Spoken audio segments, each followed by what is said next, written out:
Hello Tasmania, and welcome to our next series in our webinars.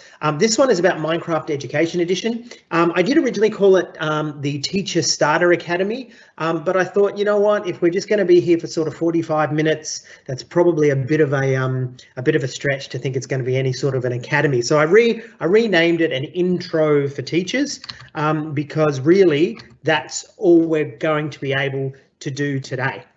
I am going to also stress to you that one of the things that I do when I run my webinars around Minecraft is my webinars are more about helping teachers who, perhaps don't know Minecraft very well, if at all.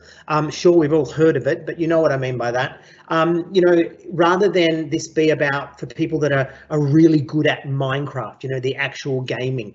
I'm actually wanting this to be more about how you as a teacher and, the rank and file and inverted commas normal teacher who maybe doesn't game on the weekend, doesn't know much about, using digital technologies in this kind of way in the classroom, how they can actually use something like Minecraft Education Edition.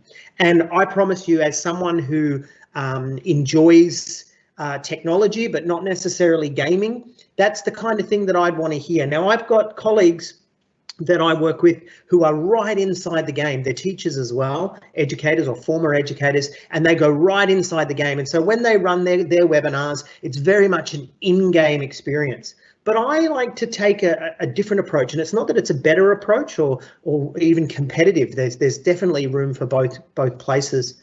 But I want to bring this webinar to you today all about using Minecraft as a teaching tool and matching it to your curriculum and helping you actually begin that journey, okay, of how would I use it. And if you want to dive into the game and access it, I'm going to certainly give you some directions on how you can do that and how you can learn to play the game. But much more than that, it's going to be helping you understand using it as a tool. Now, I've just realized that I'm going to have to stop sharing my screen for a moment because I'm going to have to reshare, because when I shared that, I forgot to include my system audio, and it's really important that we have that. So there we go, we're back again. All right, so let's talk first about game-based learning. Now, as you can see here, there's a really nice quote. We're not trying to turn your students into gamers, we're trying to turn your gamers into students. So in game-based learning, it's different to gamification.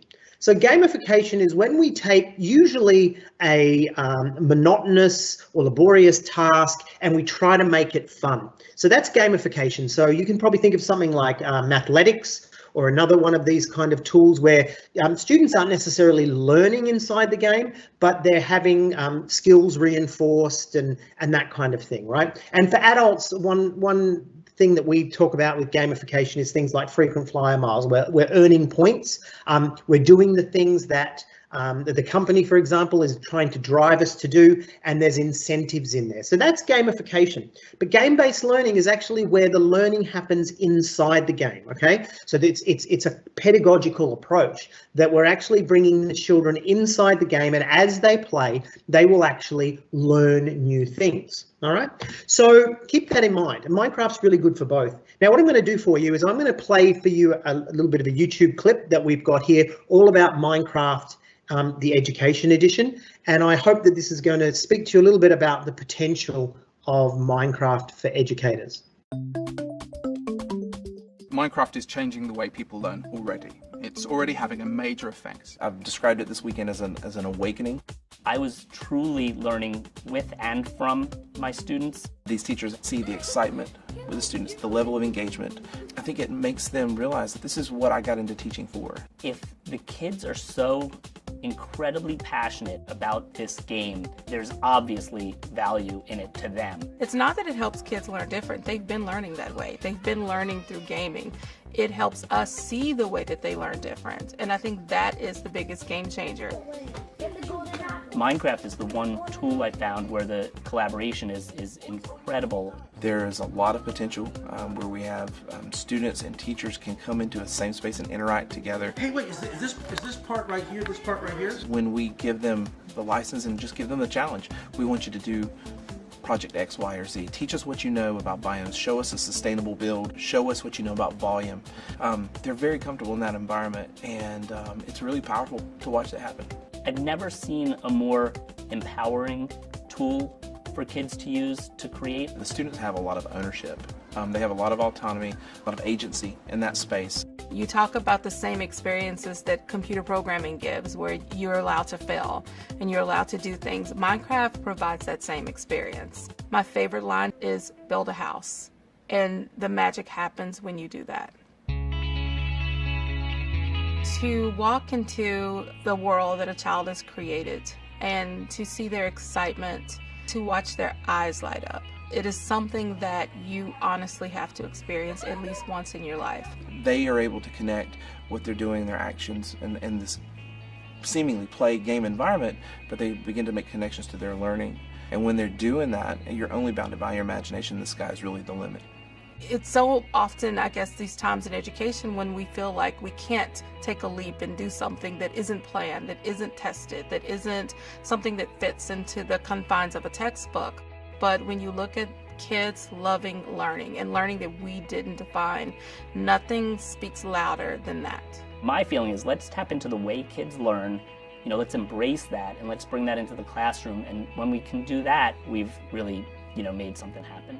The dynamic of the classroom has really changed. It's refreshing to see that kids want to be creative. Kids want to have this just clean, open slate to do whatever they can or want or dream. That doesn't happen in classrooms normally. But I think more and more Minecraft is going to be able to help people figure out a collaborative digital future that they would have never imagined otherwise.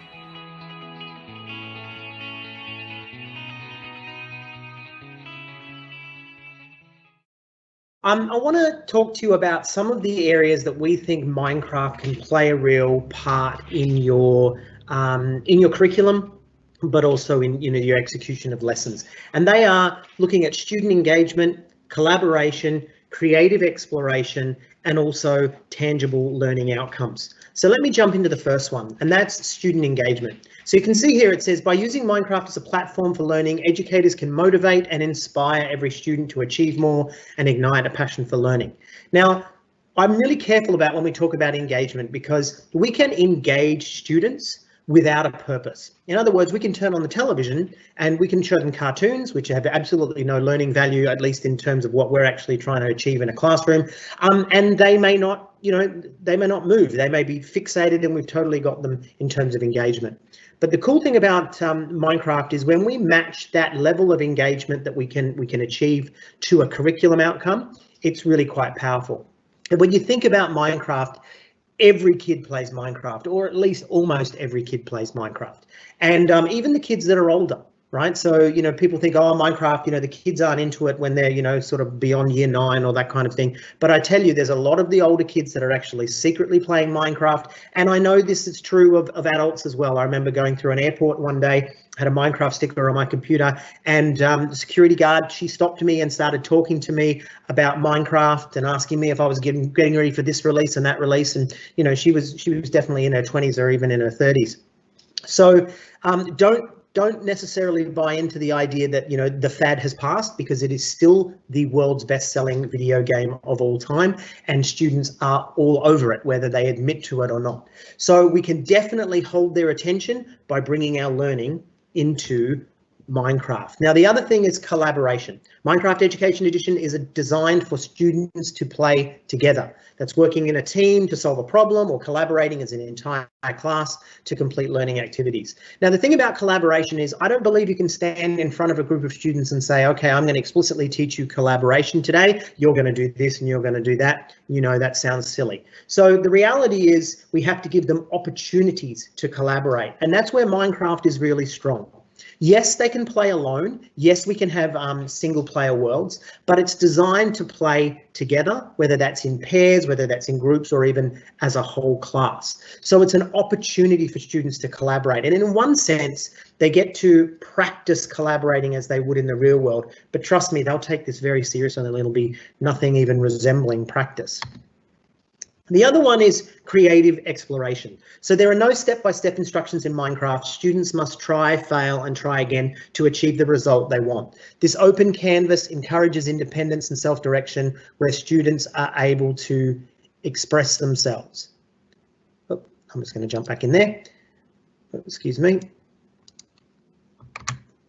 Okay, so in talking about that, you can set instructions inside the Minecraft world if you want, okay? And I think about Lego. There's two ways that you can play Lego. You can give a child an instruction book, which is, what Lego basically comes with today. They get all the right pieces and they can follow the instructions and put it together. You can do that with Minecraft.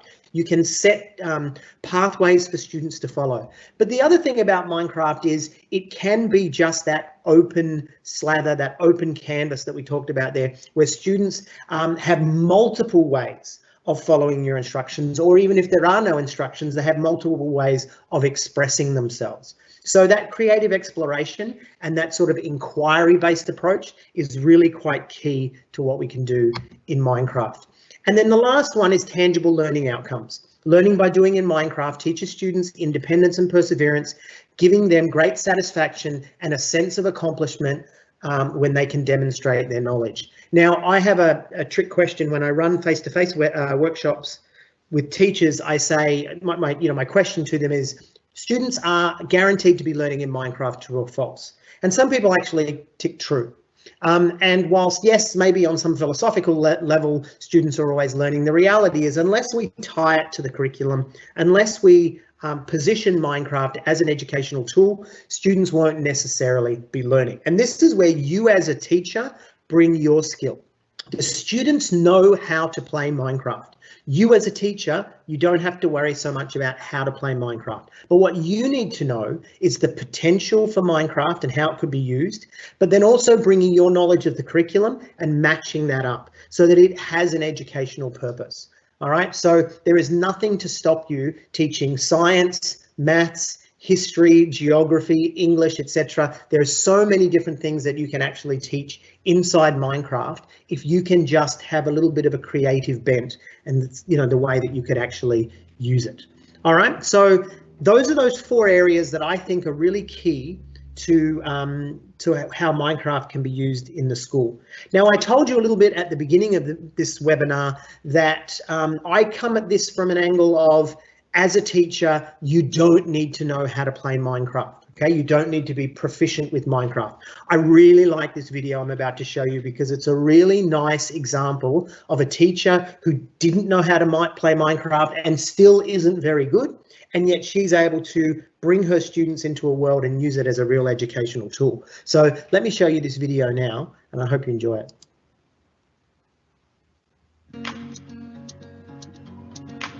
You don't have to be an expert at playing Minecraft. You don't have to be a gamer. A year ago, I didn't know how to place a block in Minecraft. I'm still not good, but my students are amazing. And as long as I can, set the assignment, they're good to go. Yeah, now we're going to play Minecraft. And I was so excited to play Minecraft like one whole day. But make something that has to do with school at the same time.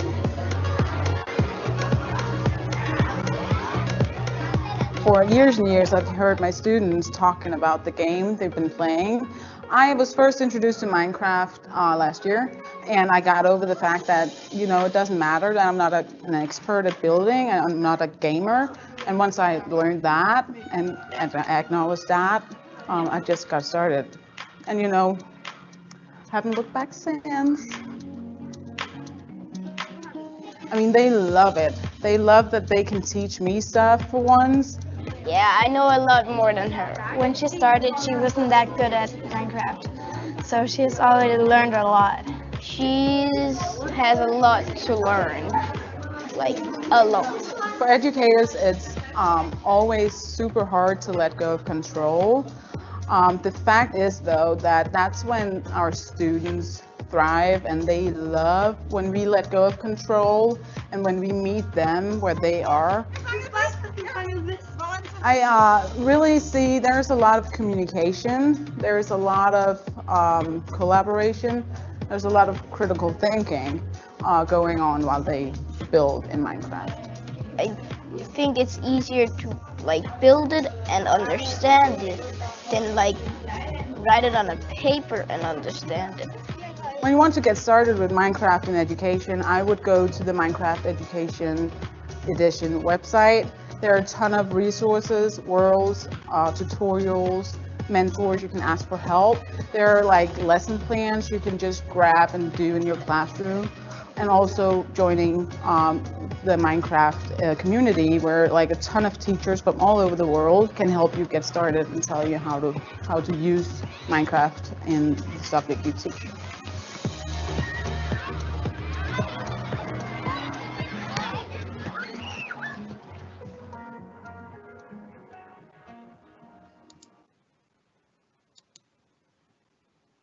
Okay, so let's talk about actually accessing Minecraft and how we go about doing that. Now, you can see here on my screen that I've got my ability here to open up my search, okay, because Minecraft is a dedicated app.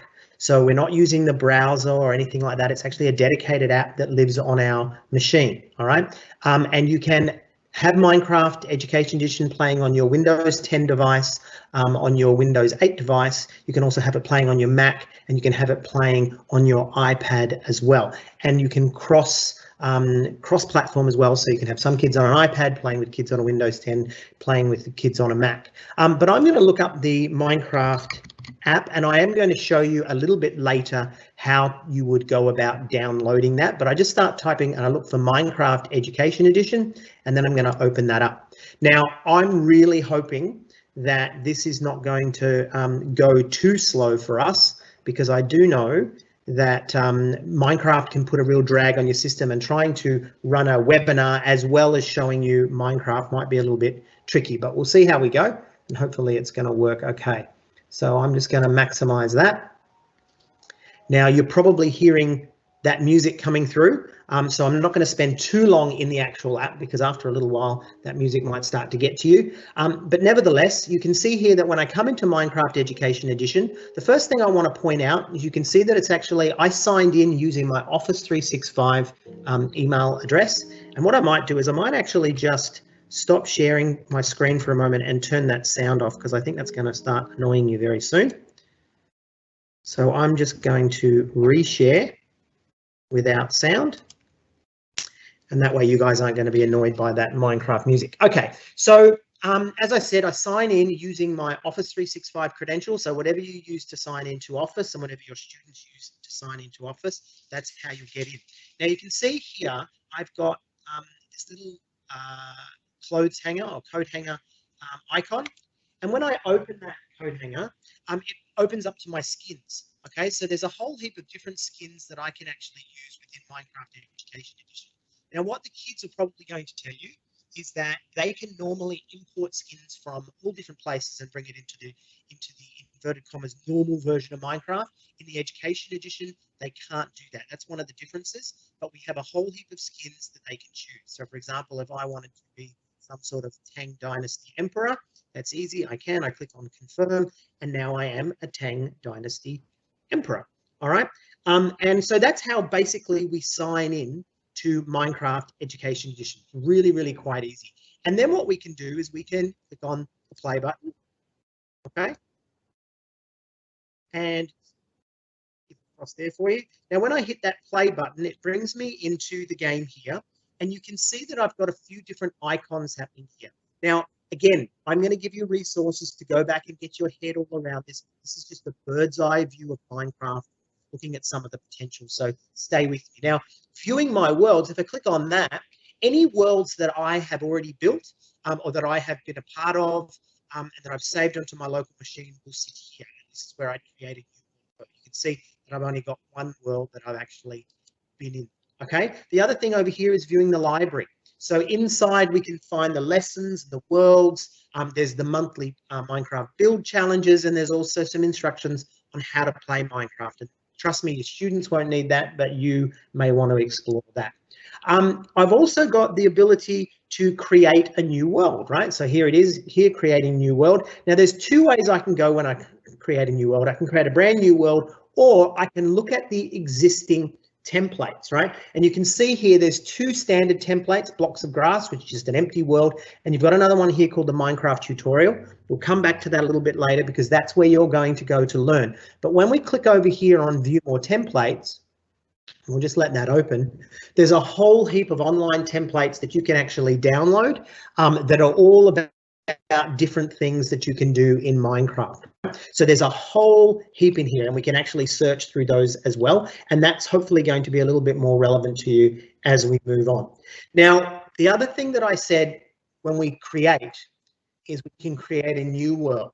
Okay, now when we create a new world, I'm going to let you find out later on all about survival and peaceful mode and all that kind of stuff, but I can go straight in and play, or I can host a world. Now this is going to take a moment, all right, as I set this up, all right, but hosting a world means that I'm setting up a world that I can invite other people to, whether they're students or whether they're teachers. Minecraft doesn't mind, but I can bring other people into my world. Now I'm just going to let that load, and as it does, I'm going to tell you what to do with it. Now, as I said, it's a little bit slow here because I'm also running a webinar right across to teachers right across the state. So you just have to give me the speed here. Let that load. There it is. Okay. Now, the thing about this is you can see that this is a world here, right, that I'm now owning. I am like the dungeon master of this world and I can bring other people in. Now, how do I invite them in? Well, I want to show you. I'm going to push my escape key, okay, on my keyboard. And then what happens is it's actually given me a join code, all right, which is done by icons, all right? So it's easy for students to poke in rather than be, you know, alphanumeric things. It's just pictures that the students can match, all right? And I'm going to show you, I'm going to jump out of this world now. Oh, I'm going to stop hosting first.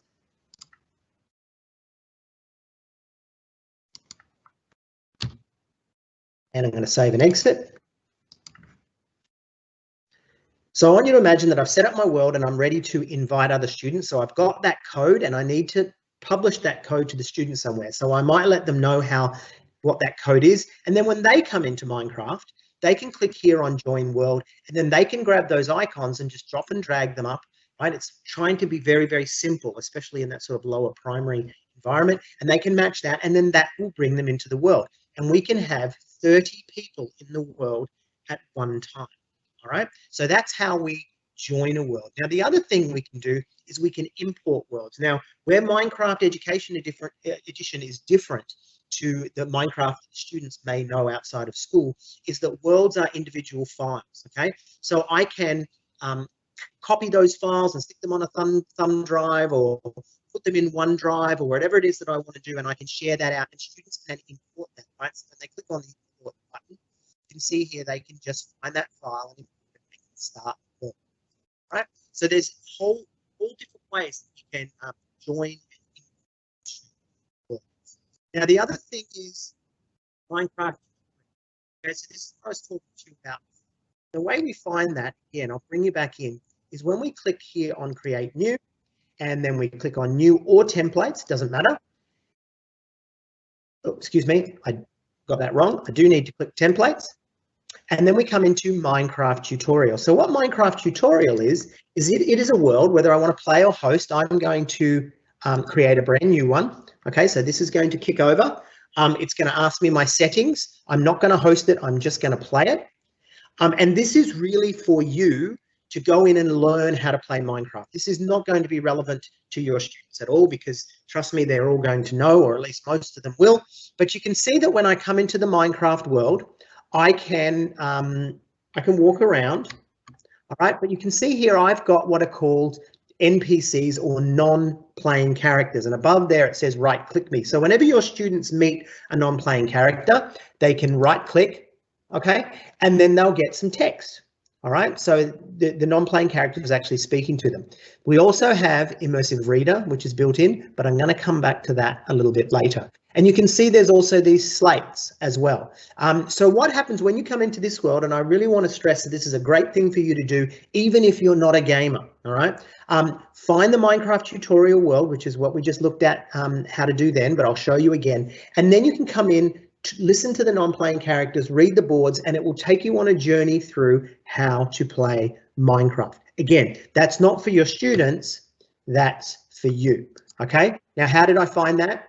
Again, I hit the play button when I logged into Minecraft, then I clicked on create new and went into templates. All right, so that's how I find the tutorial world. Okay, I'm going to let you, if we were doing a face-to-face webinar right now, a face-to-face workshop, we would all stop and we would all get in there and play and have a good old time with that.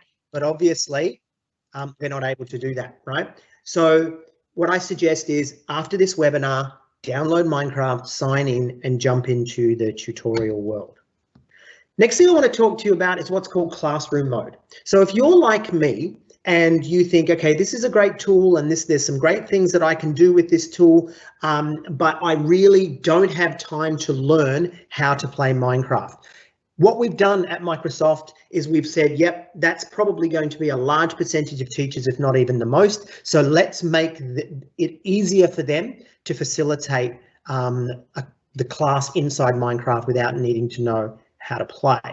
So excuse me a moment, I'm just going to jump there. Okay, so we've got classroom mode. Now classroom mode is downloadable from the website. When I show you how to download Minecraft, I will also show you how to grab classroom mode. But what classroom mode does is instead of having to go inside the game, you've got this little dashboard, this little portal, which sits outside the game. Okay, but what it does is it's giving me a bird's eye view instead of first person. Okay, that is, you know, seeing it through the eyes of the character. We're now seeing it as third person. We're seeing it outside and we're seeing it from a bird's eye view perspective. So we can manage the student's world without being in them. Okay, and it's great for the teacher to be able to jump into multiple worlds really easily. So the first thing that we notice about classroom mode is we've got this little hamburger over here. And when we click on that, we get a whole heap of different controls. Now, inside the Minecraft world, there's what's called backslash commands, and you can do your forward slash commands. And when you put your commands in, you can actually change the Minecraft world. Now, again, kids are going to be right across that and they're going to know how to do that. But you as a teacher, who has time to learn? So what we've done is we've set it so that you can do things like you can pause the game. All right, so everybody is just completely frozen in the game, unable to do anything, and so you can, you know, address the students, because obviously that level of engagement is if you start trying to talk to them and you're competing with the game, it's going to be really, really difficult. You can turn the chat on and off. All right, so if they start to say things that are inappropriate or you can't trust them with the chat, you can certainly turn that off. But again, you can turn it on. You can turn the weather on and off as well. So instead of it, you know, being rainy or, you know, different weather patterns, etc., you can just keep it sunny all the time. You can also turn the mobs off. So these are the monsters, the zombies inside the game. You can turn those off. Now, people say, why would we want to have that at all? Because it acts as a challenge. It acts as a timer as well. The zombie, if the students loiter for too long in one area, the zombies will actually turn up. And it's, you know, when we're talking about gamification, we need to have those challenges. So it's good to be able to turn those on and off. You can also turn destructive items on and off.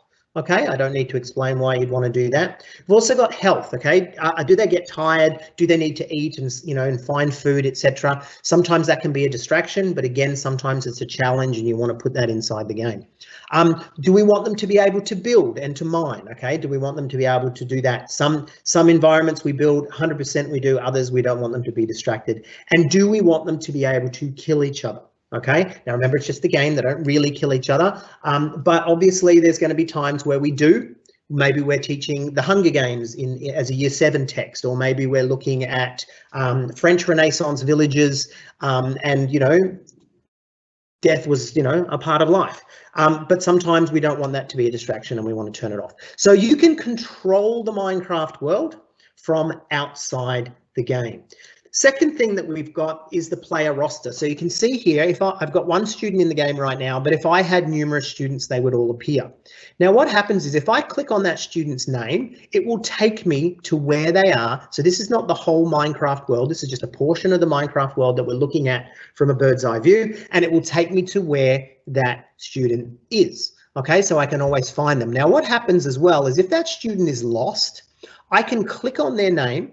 Okay, I can drag their name into where I want them to be in the world and let them go. And inside the game, in-game, that student will automatically teleport exactly to where I want them to be. So if that student is lost, or if, you know, unintentionally, or if that student is distracted off doing something else, I can grab that student and bring them back to where I want them to be. So it's very, very easy to do without having to go through the game and find exactly where the student is.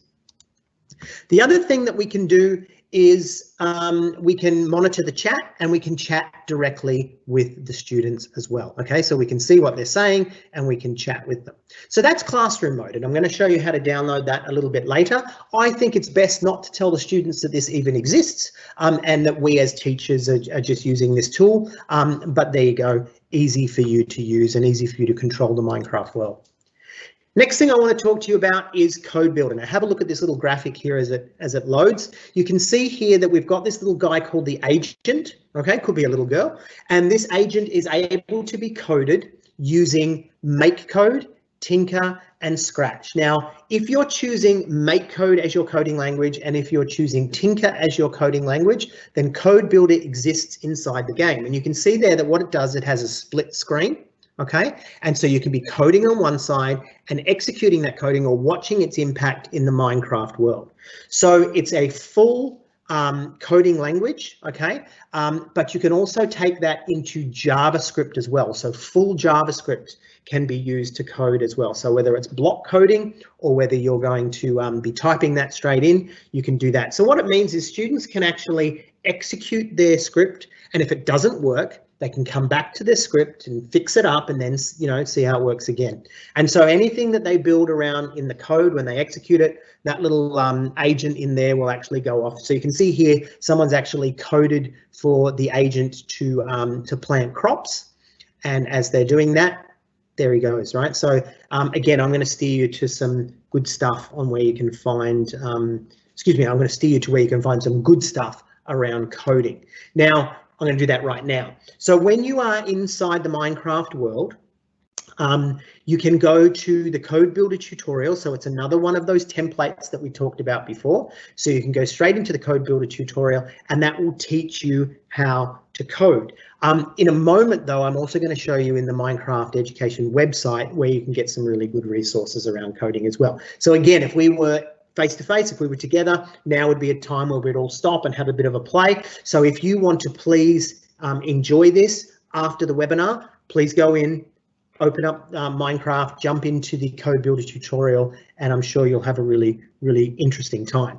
Now, the other thing that we can do in the Minecraft world is chemistry. I remember once I was delivering a workshop and someone said, oh yeah, well, Minecraft's great, but it's not like you can teach chemistry. And I said, actually, yes, you can. Now this chemistry features in Minecraft started in the Education Edition.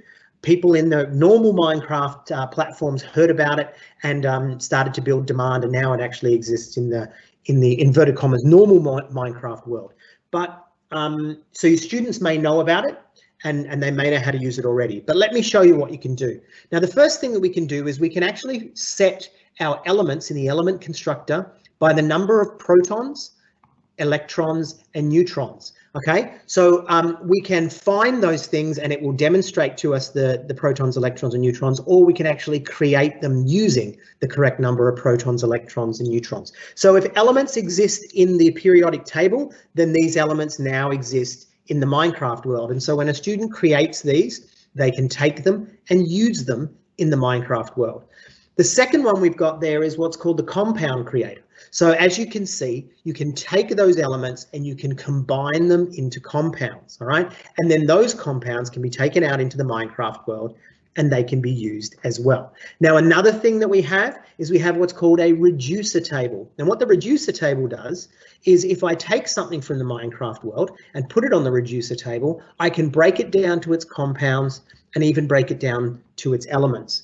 And then the final one is what we call our lab table, and that's where we do our experiments. So we can simulate experiments. So if we're using dangerous chemicals, if we're using expensive chemicals, or heck, we're just using any kind of chemicals, we can do and experience those and experience chain reactions, etc. in the Minecraft world. And this is where we've seen this go as high as year 12.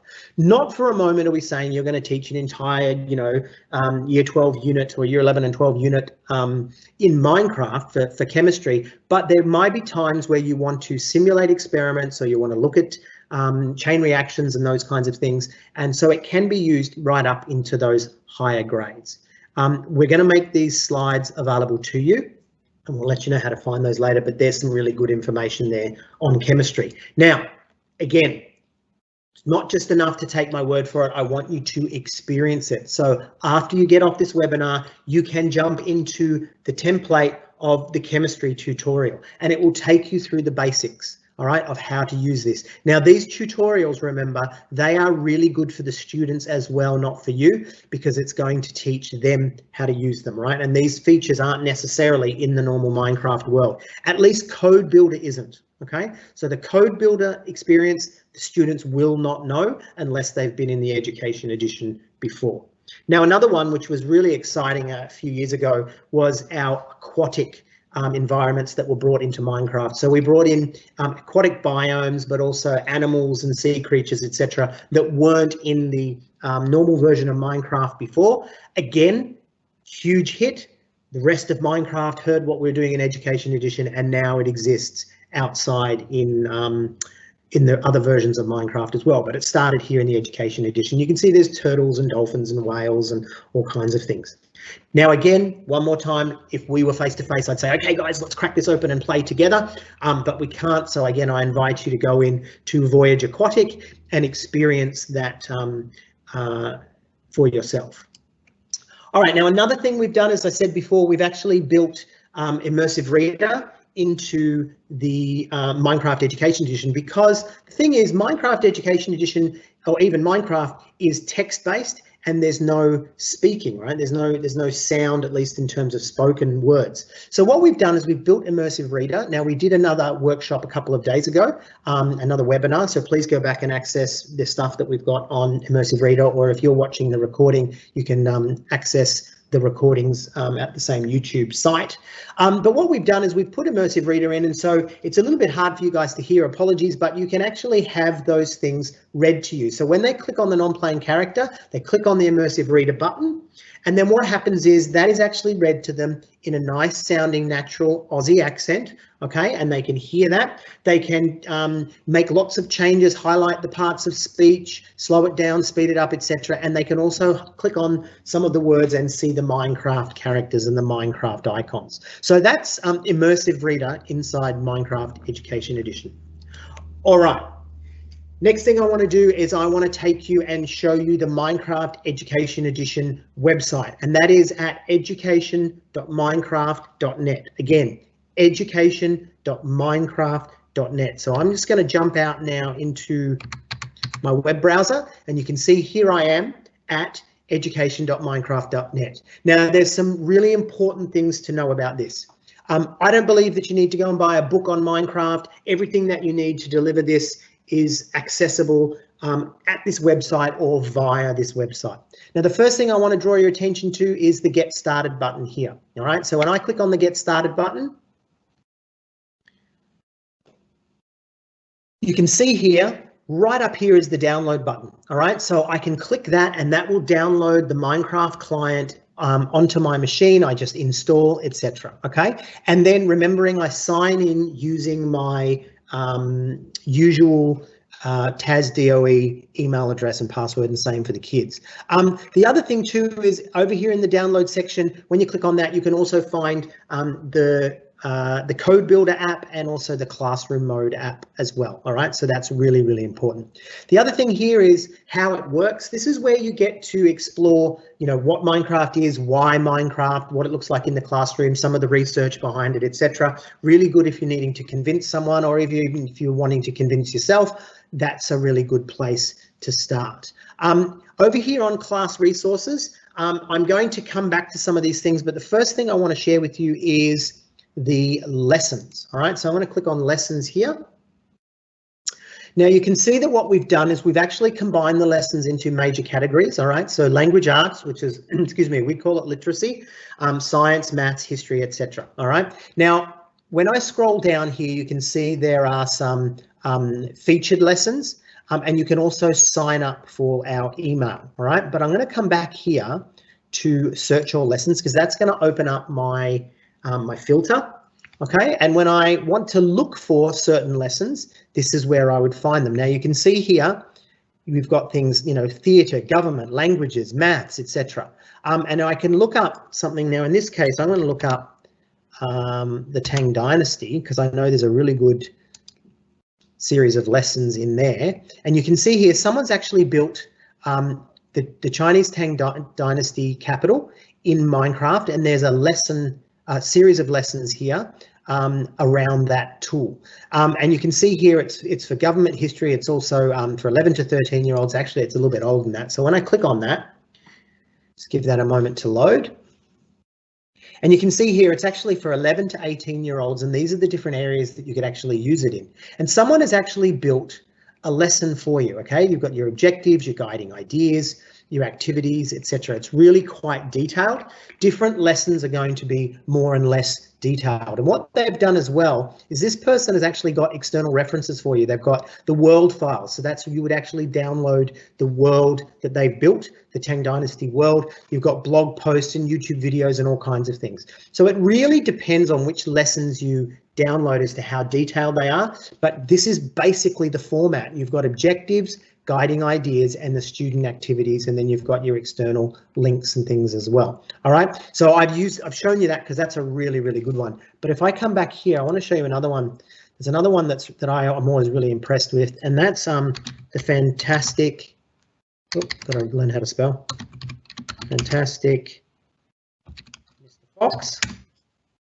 So the Fantastic Mr. Fox is a series of lessons for language arts. Okay, so for literacy, as well as biology and animals. And you can see here that there's learning objectives, guiding ideas, student activities, external references, including the worlds that you can download, and you could take the students through the whole setting of the Fantastic Mr. Fox. So I'm stressing these two because I want to show you that you can use it for literacy and history and things. It's not just about science and chemistry and coding, etc. All right, so those are our lessons. Now, the other thing I want to share with you is worlds. Okay, now we talked before that worlds are external files that you can share and import and export, etc. But some of them are tied. You can see here some of them are tied directly to those lessons, but we have the worlds that you can download and use them in any way that you want to as well. There's some great stuff around native Maori Aboriginal culture in New Zealand and things like that. There's amazing worlds and lessons that you can download, and you can filter and search for those as well. So you can type in your keywords and see what you can come up with. And again, different kinds of worlds for different kinds of lessons. All right, so those are our worlds. So again, we come to Minecraft, education.minecraft.net. We can find our lessons and we can find our worlds. I'm going to come back and look at training and other things a little bit later. But I do want to stress to you another thing that's really important over here in support.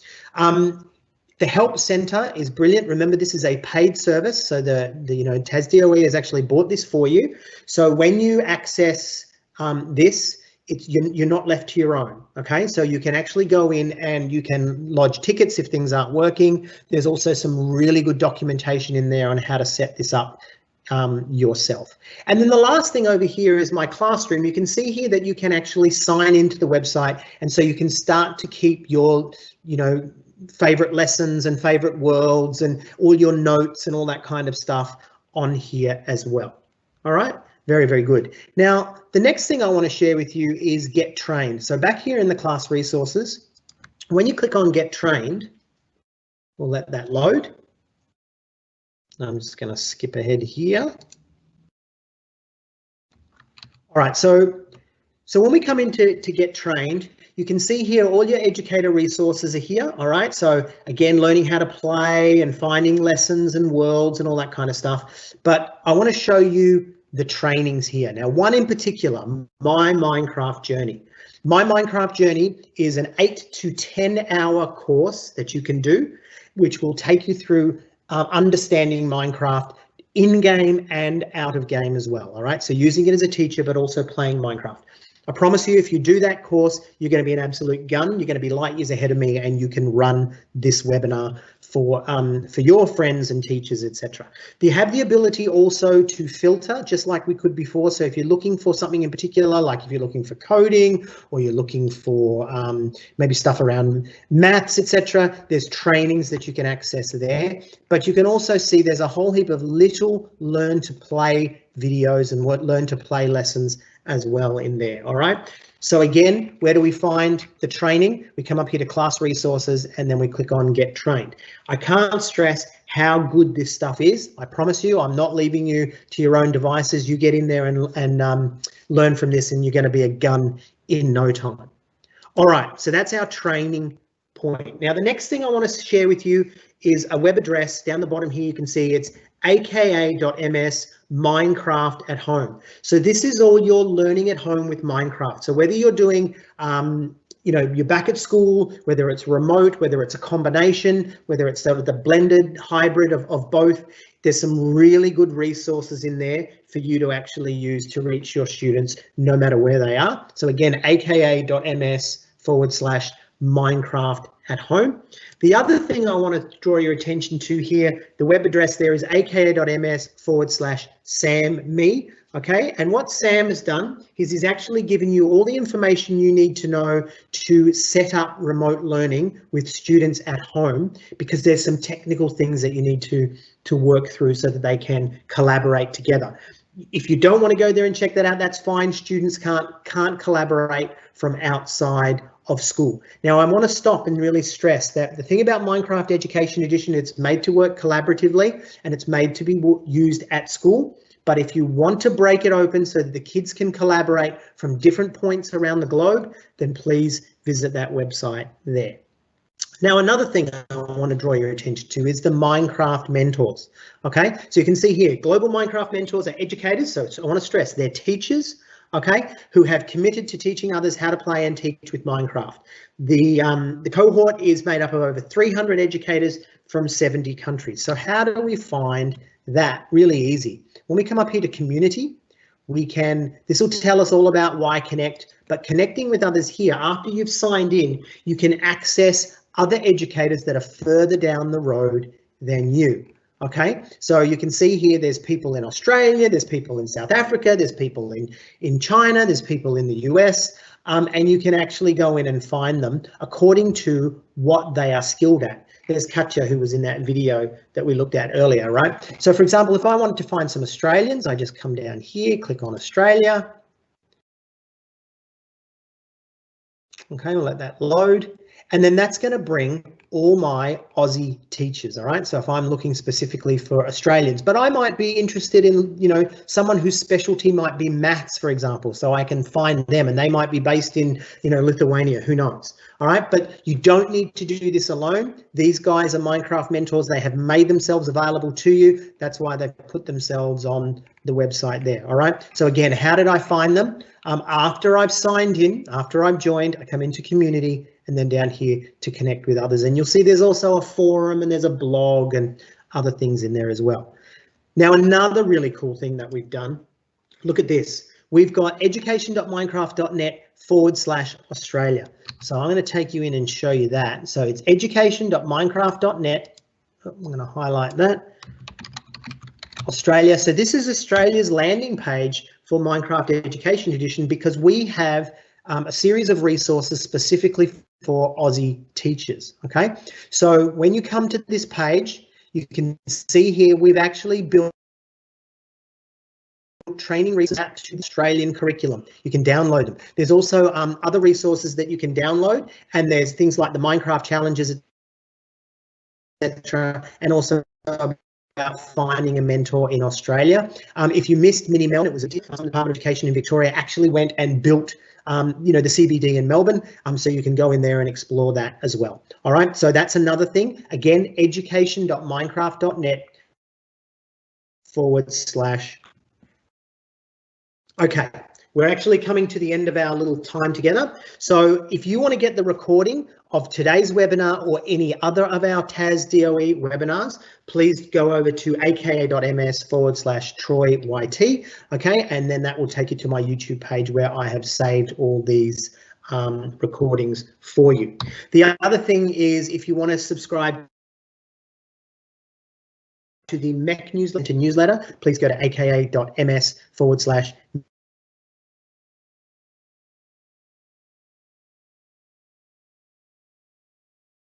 And if you want to reach out, just go in, look for me just by typing in my name, and you'll know it's me because that's my little avatar on all my social media channels. I don't use this in any sort of personal way. It's purely professional around education technology and specifically Microsoft. All right, so I've done a lot of talking. I'm actually going to throw open to Rosalie, who's helping me today, and see if we've got any questions specifically around Minecraft today. And I'm really hoping you've already worked out I'm not the in-game guru, I'm the outside the game helper.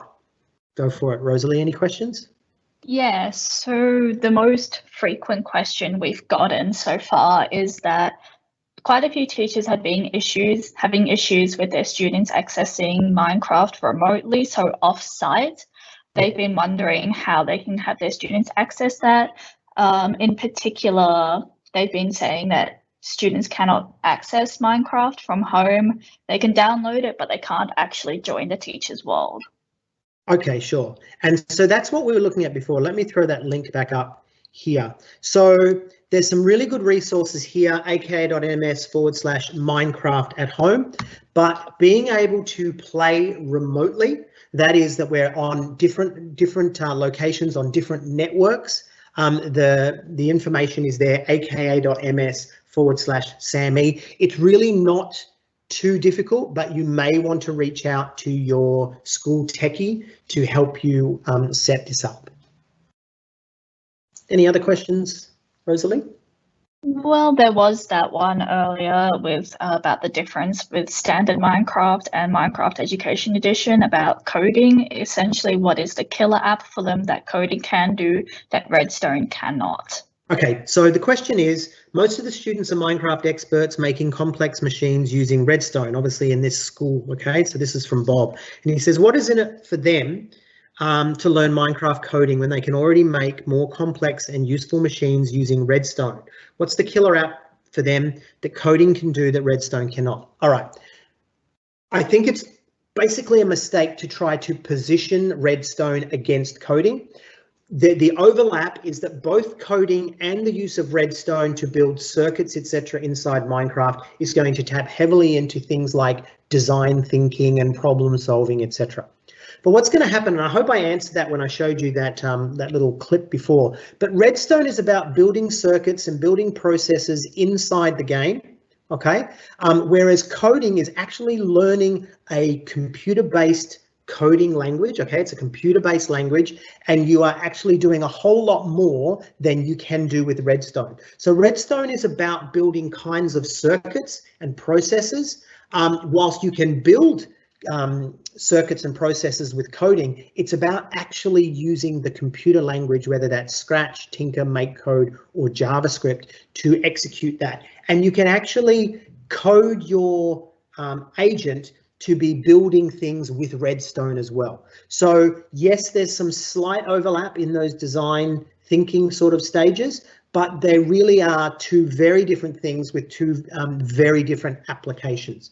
So my advice to you is go in and explore that code builder tutorial and see some of the things that you can do, but be thinking about the goal. The goal with Redstone would be very different to the end goal with the coding, because the coding is all about building those basic skills. And when they learn that coding language can be taken outside of Minecraft, and that coding language can be applied to things like external chips, things like microbit and meowbit and these other external things. Adafruit is another one that they can learn that coding inside Minecraft, and then they can start to code other tools outside of the computer.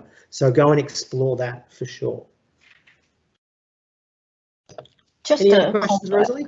Yeah, sorry. No, just to call back to the previous question. Robin here has said that she did go to her IT team at the school. However, it didn't exactly fix her problem. Are there any other lanes that she can possibly access in order to? Yeah, so as I said, jump in and have a look at that article that I've posted there today, because I think you're going to find that that's going to have most of the answers that you're looking for, and that's aka.ms/SamMe. Okay, and that should really genuinely solve your issues. If not, then you can reach out to your help guys at the support link up here. Okay, so there's that support link. You can go in there and you can raise a ticket, and they will able to support you, as well as reaching out internally at TAS DOE.